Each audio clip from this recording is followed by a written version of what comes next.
Hello အားလုံးပဲမင်္ဂလာပါ Oral Tarot Reading ကနေပြီးတော့ပြန်ပြီးတော့ကြိုဆိုလိုက်ပါတယ်ဒီကနေ့မှာတော့စာကြည့်တရဲ့စီစဉ်တွေကိုကြားရောက်လာပြီဖြစ်တဲ့အတွက်စာကြည့်တရဲ့ဒီအတွက်ဘယ်လိုမျိုးကောင်းခြင်းမင်္ဂလာတွေရောက်ရှိနေမလဲဆိုတာကို Tarot Reading နဲ့ဖတ်ကြားသွားပြီးမှာပဲဖြစ်ပါတယ်အဲ့တော့ဗီဒီယိုတင်တာနောက်နည်းနည်းလေးနောက်ကျသွားပေးမယ်ပေါ့နော်ဒီစာကြည့်တရဲ့စီစဉ်တွေမှာစာကြည့်တရဲ့ဒီအနေနဲ့နဖရားတွေရှိကနေဘလိုမျိုးကောင်းကြီးတွေကိုရရှိခံစားရမလဲဆိုတာကိုဖတ်ကြားသွားပေးမှာပဲဖြစ်ပါတယ်။နိုဝင်ဘာစာကြည့်တတိယအတွက်ကောဒီဇင်ဘာစာကြည့်တတိယအတွက်ကောနှစ်မျိုးလုံးအတွက်ဖတ်ကြားသွားပေးမှာပဲဖြစ်ပါတယ်။အဲ့တော့เราတို့အတူတူကြည့်လိုက်ကြရအောင်။အဲ့တော့เราကထားတော့က3ကဆွဲပြီးတော့ဘယ်လိုမျိုး blessing တွေစောင့်မျှော်နေမလဲဆိုတာကိုအတူတူကြည့်ကြမှာပဲဖြစ်ပါတယ်။အဲ့တော့ card number 1ပါ justice ဖြစ်ပါတယ်။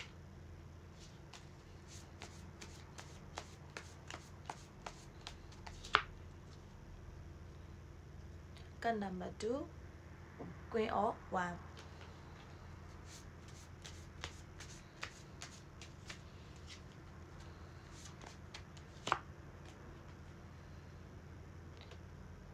card number 3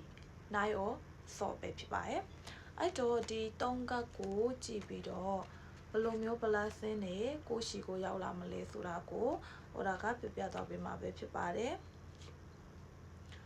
အဲ့တော့ဒီစာကြည့်တရဲ့စီစဉ်ထဲမှာ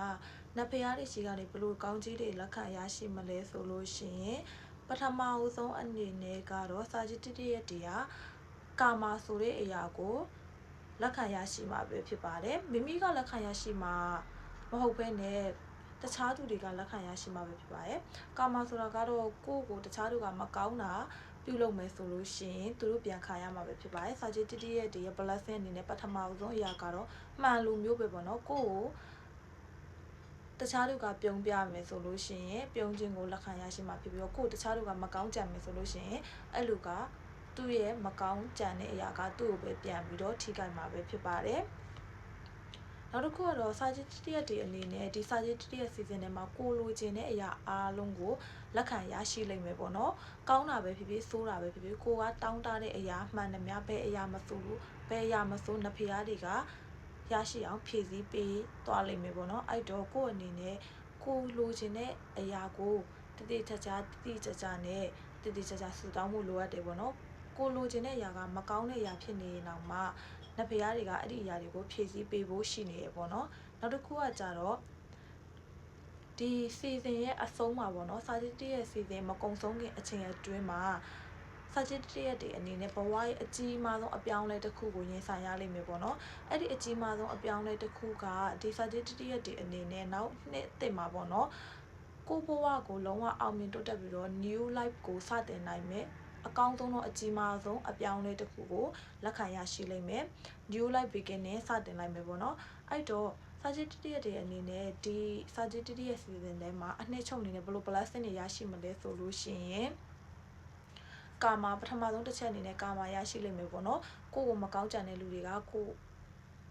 ကိုမကောင်းကြံတဲ့လူတွေကသူတို့ပြန်ထိလိမ့်မယ်ကိုကောင်းတာပြုလုပ်ပြီးမဲ့သူတွေအနေနဲ့ဆိုလို့ရှိရင်လည်းသူတို့ကကောင်းတာတွေကိုလက်ခံရရှိလိမ့်မယ်ပြီးကြလို့ရှိရင်စာကြည့်တရက်တွေအနေနဲ့ကိုလိုချင်တဲ့ဘယ်အရာကိုမစိုးလက်ခံရရှိလိမ့်မယ်စိုးတာပဲဖြစ်ဖြစ်ကောင်းတာပဲဖြစ်ဖြစ်ကိုတောင်းတနေတဲ့ဘယ်အရာကိုမစိုးလက်ခံရရှိလိမ့်မယ်နောက်ဆုံးစာကြည့်တရက်စီစဉ်ကုံဆုံးကန်ဒီအချိန်မှာဆိုလို့ရှိရင်ဘဝအတွက်အကောင်းဆုံးတော့အကြီးမားဆုံးအပြောင်းလဲတစ်ခုလက်ခံရရှိလိမ့်မယ်အဲ့ဒီအကြီးမားဆုံးအပြောင်းလဲကကိုယ့်ရဲ့နောက်နှစ်အတွင်းမှာ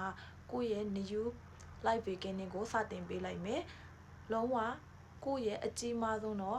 higher set နဲ့ချိတ်ဆက်ပြီးတော့ကိုယ့်ရဲ့အကောင်းဆုံး version ကိုနောက်နှစ်ထဲမှာမြင်တွေ့ရလိမ့်မယ်ပေါ့နော်အဲ့ဒါကတော့စာကြည့်တရဲ့စီစဉ်ထဲမှာနဖရားတွေကကိုယ့်အတွက် blessing ပေးထားတဲ့ blessing တစ်ခုပဲဖြစ်ပါတယ်